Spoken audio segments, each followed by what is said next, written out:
O sea, esto no alcanza a aquellos que estén terminando este año. Solo alcanza a los que terminaron el año pasado.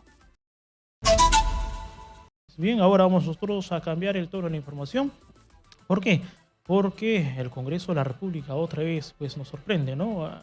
En este caso ha mencionado que el bachillerato automático, el gobierno autoriza extensión hasta marzo del 2024, hasta unos meses más, y para ello hemos invitado el día de hoy, ya estamos también con él en estudios, con Guillermo Molinari, ex viceministro de Gestión Pedagógica del Ministerio de Educación, a quien le damos la bienvenida. Señor Molinari, gracias por estar en Exitosa. Buenos días. No, muy buenos días, encantado Álvaro, y para poder atender las preguntas que tengas a bien realizar.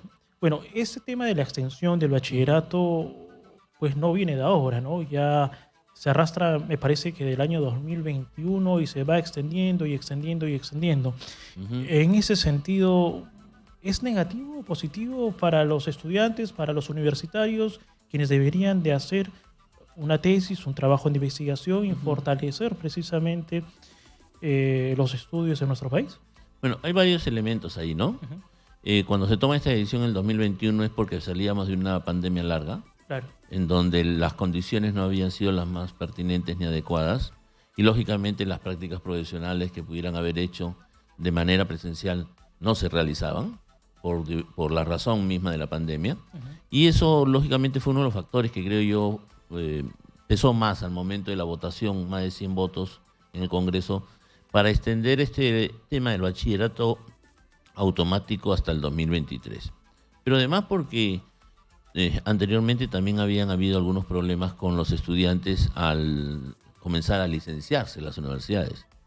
Teníamos muchos abandonos, algunos estaban retornando, no perder sus estudios, y lógicamente el título te da la posibilidad, primero el bachillerato, para poder obtener el título, de poder insertarte laboralmente, ¿no? Porque el título es la licencia de conducirse en la vida profesional. Esta extensión entiendo yo que trata de complementar algo que habían tomado, porque se habló hasta el 2023.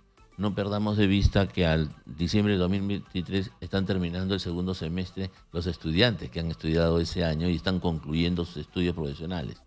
Por lo tanto, hay un espacio de tiempo mientras ellos regularizan toda su documentación y todo lo que tienen que presentar, porque no es que de inmediato te dan solo porque terminaste, sino porque tienes que regularizar una serie de trámites que son importantes para que se cumpla con esa función de entregarte el bachillerato. Entiendo yo que por eso es que se extiende hasta marzo, porque el siguiente semestre de este año comienza aproximadamente en marzo o en abril en las universidades. O sea, esto no alcanza a aquellos que estén terminando este año. Solo alcanza a los que terminaron el año pasado. Ahora, ¿cómo ve el tema? Sé que es un poco general, ¿no? El hablar de educación en nuestro país. Hemos tenido cifras negativas en este último análisis que ha hecho PISA, ¿no? Con estos exámenes que se ha dado a nuestros estudiantes del país.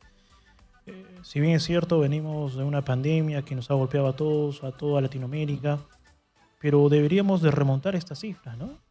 Bueno, requiere un análisis mucho más detenido, mucho más profundo, un análisis que trate de entender cómo se dan las realidades en el país, ¿no? No es lo mismo tratar de entender los resultados en zonas rurales lejanas, ¿no? En zonas periurbanas o en zonas urbanas. Cada una de ellas tiene su característica, y más aún con un país que tiene diferencias culturales muy grandes. Entonces, eso merece una atención mucho más específica para que bajo ese análisis se hagan intervenciones que respondan a los requerimientos territoriales, ¿no es cierto? Que respondan a las realidades concretas. Mirarlo como un todo, el país no es lo más oportuno. Tenemos que atender esas realidades que tú cuando estás en el campo ves que no es lo mismo atender las zonas urbanas, las capitales, ¿no es cierto?, donde hay mejores recursos, mejores posibilidades, a zonas muy lejanas, como si quieres en la Amazonía, donde se tienen los peores resultados. O sea, los peores resultados están en los departamentos, en las regiones de la Amazonía. Y ahí es donde deberíamos estar pensando en intervenciones diferentes, ¿no?, variadas, que atiendan a cada una de estas realidades. Uno de los grandes problemas, por ejemplo, en las zonas amazónicas o en las zonas altoandinas, es conseguir profesores que manejen el idioma originario. Entonces hemos tenido el año pasado algunos lugares donde no han habido profesores con el dominio del idioma originario. Entonces, eso ya te crea un desnivel importante, no sé, una brecha importante. Pero también tenemos muchas escuelas que son unidocentes, ¿sí? No, yo no creo en que eso se va a arreglar solo convirtiéndolas en bidocentes, o sea, que tenga 2 maestros, ¿no? Yo creo que eso requiere una intervención también mucho más integral, ¿no? Mira, te doy un ejemplo, ¿no? Colombia tiene más estudiantes que nosotros en secundaria, pero tiene menos colegios secundarios. Interesante, ¿no es cierto? ¿Y por qué? Porque lo miran de una manera integral y dicen, ¿por qué tengo tantos colegitos pequeños? ¿Sí? Si puedo tener un buen colegio donde puedo concentrar mejor mis esfuerzos, puedo tener mis mejores maestros, puedo los recursos utilizarlos mejor, me va a costar menos que teniendo los dispersos, no tengo que estar mirando varias infraestructuras, miro una o las que tenga o la necesidad que tenga que ver. Y entonces, de esa manera podríamos comenzar a atender también el tema que nos agobia ya de varios años de la infraestructura a nivel nacional, ¿no? Ahora, partiendo de ello, ¿el problema es el estudiante o el docente? Muy interesante. Yo siempre digo que la clave de todo proceso educativo es el maestro. Si tú logras, y hay muchos estudios sobre esto ya, hay estudios que te dicen que un estudiante frente a un maestro que tiene altas capacidades, que tiene buenos rendimientos, son 25 puntos o 30 puntos frente a un estudiante que tiene docentes que no reúnen todas estas capacidades o estas competencias. O sea, la brecha, por lo tanto, se agranda cuando tienes profesores que no están alcanzando esas competencias o esas capacidades. Por eso que es importante la defensa de la meritocracia, ¿no? La exigencia que esto le pide al maestro para poder ascender en nivel, para poder ocupar cargos directivos. Entonces, si nosotros no fortalecemos la meritocracia, como en este momento, hay todavía un tema ahí con los profesores que van a reingresar, ¿no es cierto?, que aprobaron por insistencia el mismo Congreso. Entonces, y eso generó la salida de la doctora Magné en su momento, de la ministra, porque ella plantea de que todo maestro que ingrese debe entrar con una evaluación. Y una evaluación no es para desaprobar, una evaluación es para saber cuál es el nivel que está teniendo. Está el docente, y en ¿no? función de eso, tú diseñas los programas de capacitación, de fortalecimiento, de actualización con el maestro, ¿no? Quería hablar de otro tema también, en este caso es la remuneración de los docentes. ¿Cree que usted que están mal remunerados los docentes, los profesores de nuestro país?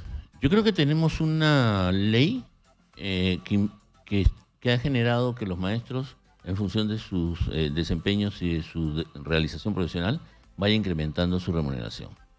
Yo no creo en aumentos planos. Soy de las personas que no está de acuerdo con eso. O sea, a todos aumentarles 200. O sea, le aumentas a los buenos y a los malos, a todos por igual. Eso no funciona en ninguna parte del mundo. O sea, en la vida privada misma, ¿no es cierto?, los que tienen mejores rendimientos y van alcanzando mejores desempeños van a tener mejores remuneraciones. Y en esa línea, yo creo que, si bien es cierto, no se están cumpliendo con algunos pactos colectivos, ¿no es cierto?, y eso te genera más ruido que el hecho que su remuneración, o estemos hablando de su remuneración, se vaya incrementando. Y que se cumplan con esos pactos colectivos, pero también que se cumplan con lo que es aprobado como leyes, ¿no es cierto?, que cada año, hace 4 años creo que se viene hablando de ello, vaya aumentando en 1.5%, ¿no es cierto?, las remuneraciones de los maestros hasta llegar al 6% en lo que es el tema de la inversión pública en educación. Y de ahí es donde sale el dinero para mejorar la remuneración de los maestros. Nosotros tenemos que estar convencidos que los países que salen adelante es porque se preocupan mucho en la calidad del maestro que tiene, los niveles de exigencia que se les hace. Y eso es lo que nos va a sacar a nosotros y va a poner la educación en primer lugar. Yo escucho cuáles son las preocupaciones del actual gobierno. Bueno, sí, incrementar el aspecto de la producción y el tema de la delincuencia. Pero, ¿saben ustedes que las dos cosas las podríamos arreglar con educación? Claro, justo había una frase, ¿no?, que dice: no compres armas, invierte en educación, que es lo mejor. En ese sentido es, digamos, un poco lastimoso, ¿no?, ver que en realidad donde se imparte mejor educación muchas veces, no digo siempre, es en un colegio particular, ¿no? Podemos apreciar que de repente, no digo en todos, obviamente, no hay que generalizar, pero es un poco más paupérrima la educación en una entidad estatal que en una particular. por qué esa diferencia, ¿no? Si a pesar que el gobierno invierte millones de soles en educación, tenemos un Ministerio de Educación, tenemos a personas especializadas, supuestamente asesores, inclusive direcciones, ¿no? Como la ADREL, Ujú. las Ok. UGELES, en fin, todo para poder dar una mejor educación a nuestros compatriotas, en este caso al futuro del país, que son estos niños, estos jóvenes que Ujú. están en plena etapa de formación. ¿Por qué esa diferencia a veces es abismal entre la educación entre una estatal y una particular? Bueno, yo parto de que no todas las particulares también te dan un nivel de enseñanza o un nivel importante, ¿no? Y Ujú. están alineadas además a la política nacional. Hay muy buenos colegios particulares, pero también tenemos algunos que no tienen ese nivel. Claro, las diferencias se marcan cuando vienen las evaluaciones censales, ¿no? Y entonces los que tienen mejores resultados son los de los colegios particulares frente a los estatales. Lo cual no quiere decir que no haya colegios estatales muy buenos, sí los hay. Es más, los padres cuando los reconocen hacen hasta cola para poder Claro, matricular a sus vimos esas hijos, colas ¿no es cierto? inmensas, ¿no? Inmensas, pero no tienen la capacidad para Por eso soportar decía, no hay que generalizar. esa demanda, ¿no? Claro, claro. Entonces, pero creo yo y considero que es importante que se tenga un plan nacional que responda precisamente a cortar estas brechas, ¿no? Como lo han hecho en otros países. O sea, en otros países, pues, si yo veo que una escuela es buena, ¿no? Y veo una escuela que tiene menos rendimiento, comienzo a implementar algunas políticas. Por ejemplo, la pasantía. ¿Por qué no paso a algunos profesores que están buenos aquí, ¿no? Por un año. Porque no es que la plaza sea del maestro, la plaza es del Estado. Entonces, ¿por qué no hago esa transferencia y a estos que tienen menor rendimiento los paso también aquí a un grupo, ¿no? Para ir mejorando los Claro. niveles de desempeño de los maestros, si es que no tengo todas las capacidades para capacitarlos a todos de una vez. No hay que olvidarnos que son más de 400.000 maestros en la educación básica. No estoy hablando todavía de la educación superior técnica, la educación superior que forma maestros o la educación superior universitaria, que también tiene sus problemáticas, ¿no? Ahora, partiendo ya con el lado superior, ¿usted estaría de acuerdo con el ingreso libre a las universidades? No creo que, en primer lugar, creo que no tenemos la capacidad a nivel de universidades para recibir a todos los estudiantes que egresan de las escuelas públicas. Y el otro tema es que si yo he licenciado una universidad con una capacidad, ¿no? Bajo unas condiciones básicas de calidad, ¿cómo es que de la noche a la mañana voy a duplicar o a triplicar su capacidad? Claro. Porque no la va a tener, no la va a tener en laboratorios, no la va a tener en aulas, no la va a tener en docentes, ¿no es cierto? No la va a tener en recursos, ¿sí? Y entonces financieramente tampoco estaría en la capacidad de afrontarlo. Entonces, creo que si bien es cierto, la educación superior también debería ser como la educación básica, ¿no es cierto? Donde los estudiantes puedan aspirar desde sus propias competencias y capacidades, también es cierto que tenemos que prepararnos para eso, ¿no? Claro, nos comparamos, nos dicen en Argentina La el Universidad de Buenos Aires, ingreso por decir, ¿no? es El libre, ingreso sí, es libre. sí, es libre, pero ¿cuántos entran, no?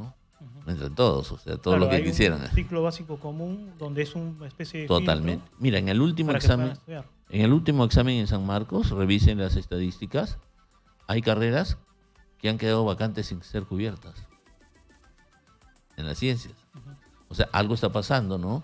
No estamos incentivando a nuestros jóvenes para que precisamente en carreras nuevas o en carreras exigentes comiencen a postular mayor cantidad, porque ese tipo de profesionales también necesitamos en el país.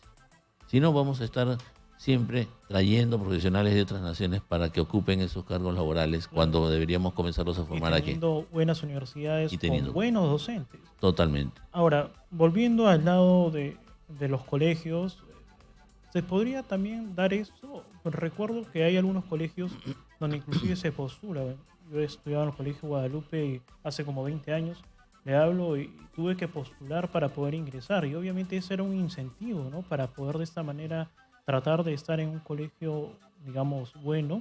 Pero también del otro lado era el impulso que se daba para que los estudiantes se esfuercen en obtener una vacante y se tenga en Ujú. este caso a los, llamémoslo así, los mejores estudiantes, ¿no?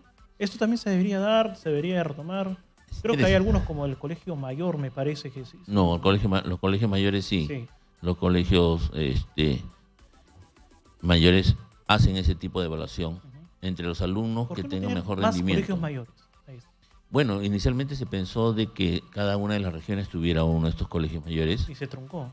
No, actualmente muchas regiones lo tienen El tema es que requieren una subvención un poco mayor, o sea, una inversión mayor, pero lo que se buscaba con ese tipo de colegios fuera que fueran colegios modelos también, ¿no es cierto? Para que los colegios, por ejemplo, emblemáticos, pudieran también ir desarrollando las características que tienen estos colegios mayores en función de que se pone mayor énfasis en la investigación, por ejemplo, ¿no? Así como lo hacen algunos colegios privados, ¿ah? Yo he asistido últimamente, me invitaron para ser jurado en las presentaciones de unas tesinas de alumnos de cuarto de secundaria.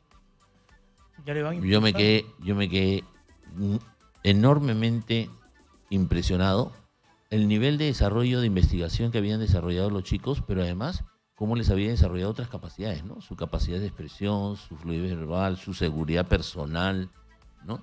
Y no eran los mismos temas, o sea, 6 temas diferentes. Temas que tenían que ver, por ejemplo, qué pasaba con los pacientes con cáncer, o temas como, por ejemplo, y con qué propiedad lo hablaban las señoritas que lo expusieron, ¿no? Los términos médicos, los términos de conocimiento que tenían, a mí me pareció fabuloso, ¿no? Si pudiéramos orientar la educación con ese tipo de talleres y no con tantos cursos como algunos pretenden, o sea, como si los cursos fueran la panacea, no. O sea, es la forma como le entramos a la educación y cómo la dirigimos. Esperemos que esta educación se replique en realidad, ya no por nosotros, creo, ¿no? Sino por los niños que son el futuro de nuestro país y que saque adelante, sobre todo al Perú que lo necesita. Muchísimas gracias, señor Molinari, por estar con nosotros. Encantado, Álvaro, y siempre a la disposición. Y a los maestros, viene un año complejo, difícil, pero yo estoy seguro que todos vamos a salir adelante.